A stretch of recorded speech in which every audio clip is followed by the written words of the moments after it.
இருக்கியே, ஏன்டி கொஞ்சமாச்சும் வெளியில வா. தூங்கி தூங்கி அப்படியே பெட்லயே உருண்டுகிட்டு இருக்காத. தூக்கமே வர மாட்டேங்குதுமா. தூக்கம் வரலையா?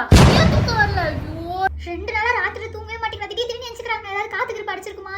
ஐயோ எனக்கு அதை நினைச்சாலே எனக்கு பயமா இருக்கு. புள்ளி நாளை கோயிலுக்கு கூட்டு போகணும். தூக்கமே வரலங்கறாளே. ஹாஸ்பிடல் போவோமா?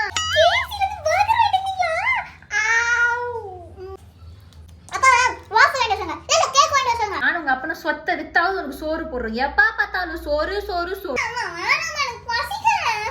செல்லம் ஒரு வாய் சாப்பிட்றி, அடிச்சிருவேன். சாப்பிடி போ. வாங்க ஆண்டிய வாங்கன்னு சொல்லு. வந்தவங்கள வாங்கன்னு கேள்றி. ரொம்ப ஷையே. வாங்க ஆண்டி. எப்படி இருக்கீங்க? எங்க அம்மா கூட சொன்னாங்க உங்க வீட்ல நிறைய சண்டையாமே. உங்க மருமகளுக்கு உங்களுக்கு ரொம்ப சண்டை நீங்க அம்மா சொல்லிட்டே இருந்தாங்க. வாய அடக்கடி முதல்ல. அப்பெல்லாம் இல்லக்கா, நீங்க தான் நினைச்சுக்காதீங்க. உள்ள போ.